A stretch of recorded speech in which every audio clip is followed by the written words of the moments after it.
Hi ಸ್ನೇಹಿತರೆ, ಎಲ್ಲರಿಗೂ ನಮಸ್ಕಾರ. Welcome back to my YouTube channel Santosh updates in Kannada. ಈ ವಿಡಿಯೋದಲ್ಲಿ ಒಂದು ನಿಮಗೆ ಬ್ಯಾಡ್ ನ್ಯೂಸ್ ಅಂತಲೇ ಹೇಳ್ಬೋದು ಸ್ನೇಹಿತರೆ. ಅದೇನೆಂದರೆ ಈ ವಿಡಿಯೋದಲ್ಲಿ ಸಂಪೂರ್ಣವಾಗಿ ತಿಳಿಸಿಕೊಡ್ತೇನೆ ಮತ್ತು ಯಾರೂ ಕೂಡ ವಿಡಿಯೋನ ಸ್ಕಿಪ್ ಮಾಡದೆ ಕೊನೆವರೆಗೆ ನೋಡಿ. ಒಂದು ಬ್ಯಾಡ್ ನ್ಯೂಸ್ ಅಂತಲೇ ಹೇಳ್ಬೋದು ಸ್ನೇಹಿತರೆ. ನಿಮಗೆ ಇದು ಸರ್ಕಾರದಿಂದ ಬಂದಂಥ ಮಾಹಿತಿಯಾಗಿದೆ. ಅದಕ್ಕಾಗಿ ಈ ವಿಡಿಯೋನ ಯಾರೂ ಕೂಡ ಸ್ಕಿಪ್ ಮಾಡದೆ ಕೊನೆವರೆಗೆ ನೋಡಿ ಮಾಹಿತಿಯನ್ನು ತಿಳಿದುಕೊಳ್ಳಿ.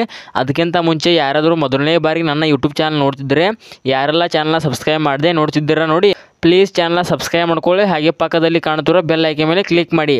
ಹಾಗಾದರೆ ಬನ್ನಿ ಡೈರೆಕ್ಟಾಗಿ ವಿಡಿಯೋನ ಶುರು ಮಾಡೋಣ.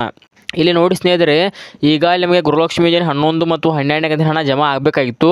ಆದರೆ ಏನು ಸರ್ಕಾರದಿಂದ ಬಂದಂಥ ಮಾಹಿತಿ ಏನೆಂದರೆ, ನಿಮಗೆ ಗೃಹಲಕ್ಷ್ಮಿ ಯೋಜನೆ 11ನೇ ಕಂತಿನ ಹಣ ಮಾತ್ರ ನಾವು ಈಗ ಜಮಾ ಮಾಡ್ತಾ ಇದ್ದೇವೆ ಮತ್ತು 12ನೇ ಕಂತಿನ ಹಣ ಇನ್ನೂ ಕೆಲವೊಂದಿಷ್ಟು ದಿನಗಳ ನಂತರ ಜಮಾ ಮಾಡ್ತೇವೆ ಅಂತ ಏನು ಶ್ರೀ ಸಿದ್ದರಾಮಯ್ಯ ಸರ್ ಅವರು ಮನೆ ಹೇಳಿದ್ರಲ್ಲ, ಅದೇ ರೀತಿ ಆಗ್ತಾ ಇದೆ. ಯಾಕೆಂದರೆ ಗೃಹಲಕ್ಷ್ಮಿ ಯೋಜನೆ 11ನೇ ಕಂತಿನ ಹಣ ಮಾತ್ರ ಜಮಾ ಆಗ್ತಾ ಇದೆ, 12ನೇ ಕಂತಿನ ಹಣ ಕೂಡ ಜಮಾ ಆಗ್ತಾ ಇಲ್ಲ.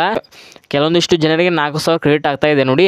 ಅದು ಯಾವುದರ ದುಡ್ಡು ಅಂದರೆ ಅದು ಪೆಂಡಿಂಗ್ ಹಣ ಇರುತ್ತೆ ನೋಡಿ. ಯಾರಿಗೆಲ್ಲ ಕೆಲವೊಂದಿಷ್ಟು ಜನರಿಗೆ 9ನೇ ಕಂತಿನ ಹಣ ಬಂದಿಲ್ಲ, ಇನ್ನು ಕೆಲವೊಂದಿಷ್ಟು ಜನರಿಗೆ 10ನೇ ಕಂತಿನ ಹಣ ಬಂದಿಲ್ಲ ನೋಡಿ, ಅವರಿಗೆ 4,000 ಜಮಾ ಆಗ್ತಾ ಇದೆ. ಇನ್ನೂ ಕೆಲವೊಂದಿಷ್ಟು ಜನರಿಗೆ ಗೃಹಲಕ್ಷ್ಮಿ ಯೋಜನೆ 11ನೇ ಕಂತಿನ ಹಣ ಮಾತ್ರ ಜಮಾ ಆಗ್ತಾ ಇದೆ. ಯಾವುದೇ ರೀತಿಯ 12ನೇ ಕಂತಿನ ಹಣ ಜಮಾ ಆಗ್ತಾ ಇಲ್ಲ. ಹಾಗಾದರೆ ನೀವು ಕೇಳ್ಬೋದು ಸ್ನೇಹಿತರೆ, ಹಾಗಾದರೆ ಸರ್ ನಮಗೆ 12ನೇ ಕಂತಿನ ಹಣ ಬರಲ್ಲ ಅಂತ ನೀವು ಕೇಳ್ಬೋದು. ಹಾಗಲ್ಲ ಸ್ನೇಹಿತರೆ, ಖಂಡಿತವಾಗಿ ನಿಮಗೆ 12ನೇ ಕಂತಿನ ಹಣ ಬರುತ್ತೆ.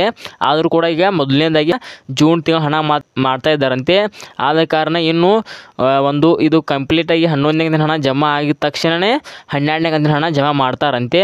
ಇನ್ನು ಪ್ರತಿ ತಿಂಗಳು ನಿಮಗೆ 15ರ ಒಳಗಾಗಿ ನಿಮ್ಮ ಖಾತೆಗೆ ಗೃಹಲಕ್ಷ್ಮಿ ಯೋಜನೆ ಹಣ ಖಂಡಿತವಾಗಿ ಬರುತ್ತೆ ಅಂತೆ. ಇನ್ನು ಮುಂದೆ 12ನೇ ಕಂತಿನ ಹಣ ಹಾಗೂ 13ನೇ ಕಂತಿನ ಹಣ ಹಾಗೂ 14ನೇ ಕಂತಿನ ಹಣ ಹಾಗೂ 15ನೇ ಕಂತಿನ ಹಣ ಇನ್ನು ಮುಂದೆ 15ನೇ ತಾರೀಕು ಒಳಗಾಗಿ ನಿಮಗೆ ಖಂಡಿತವಾಗಿ ಗೃಹಲಕ್ಷ್ಮಿ ಯೋಜನೆ ಹಣ ಬರುತ್ತೆ ಅಂತೆ.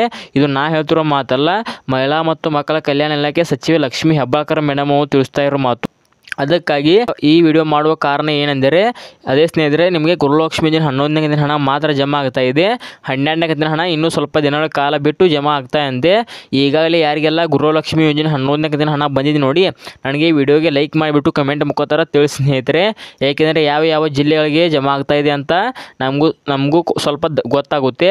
ಆದ ಕಾರಣ ಈಗಾಗಲೇ ಗೃಹಲಕ್ಷ್ಮಿ 11ನೇ ಕಂತಿನ ಹಣ ಯಾರಿಗೆಲ್ಲ ಬಂದಿದೆ ನೋಡಿ, ಪ್ಲೀಸ್ ಈ ಜಿಲ್ಲೆಗೆ ಬಂದಿದೆ ಅಂತ ಕಮೆಂಟ್ ಮಾಡಿ ತಿಳಿಸಿ ಸ್ನೇಹಿತರೆ. ಸೊ ಈಗ ಅದು ನಿಮ್ಮೆಲ್ಲ ಡೌಟ್ ಕ್ಲಿಯರ್ ಆಯ್ತಲ್ಲ ಸ್ನೇಹಿತರೆ. ಈಗ 11ನೇ ಕಂತಿನ ಹಣ ಮಾತ್ರ ಜಮಾ ಆಗುತ್ತೆ.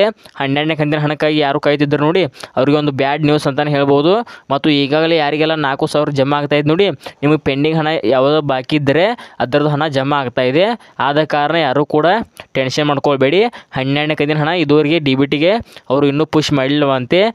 ಇದು ಇದೀಗ ಬಂದ ಮಾಹಿತಿಯಾಗಿದೆ. ಆದ ಕಾರಣ ಯಾರೂ ಕೂಡ ಟೆನ್ಷನ್ ಮಾಡ್ಕೋ ಅವಶ್ಯಕತೆ ಇಲ್ಲ ಸ್ನೇಹಿತರೆ. ಸೊ ಇದಾಗಿತ್ತು ಸ್ನೇಹಿತರೆ ಇವತ್ತಿನ ಈ ವಿಡಿಯೋ ನಿಮಗೆ ಇಷ್ಟ ಆದರೆ ಲೈಕ್ ಮಾಡಿ, ಶೇರ್ ಮಾಡಿ, ಸಬ್ಸ್ಕ್ರೈಬ್ ಮಾಡಿ. ಮತ್ತು ನಾವು ಒಂದೇ ಒಂದು ವಿಡಿಯೋ ಮಾಡಬೇಕಾದ್ರೆ ತುಂಬ ಕಷ್ಟಪಟ್ಟಿರುತ್ತೇವೆ. ಆದ ಕಾರಣ ನಿಮ್ಮಿಂದ ಪ್ರತಿಫಲವಾಗಿ ಬಯಸುವುದು ಏನೆಂದರೆ, ಯಾರೆಲ್ಲ ಚಾನಲ್ನ ಸಬ್ಸ್ಕ್ರೈಬ್ ಮಾಡಿಲ್ಲ ನೋಡಿ, ಪ್ಲೀಸ್ ಚಾನಲ್ನ ಸಬ್ಸ್ಕ್ರೈಬ್ ಮಾಡ್ಕೊಳ್ಳಿ. ಹಾಗೆ ಪಕ್ಕದಲ್ಲಿ ಕಾಣುತ್ತಿರೋ ಬೆಲ್ ಐಕಾನ್ ಮೇಲೆ ಕ್ಲಿಕ್ ಮಾಡಿ ಸ್ನೇಹಿತರೆ. ಮತ್ತು 1,000 ಸಬ್ಸ್ಕ್ರೈಬರ್ಸನ್ನು ಕಂಪ್ಲೀಟ್ ಮಾಡಿದ್ದೀರಾ, ಅದಕ್ಕೆ ಹೃದಯಪೂರ್ವಕ ಧನ್ಯವಾದಗಳು ಸ್ನೇಹಿತರೆ. So thank you for watching. ನಮಸ್ಕಾರ.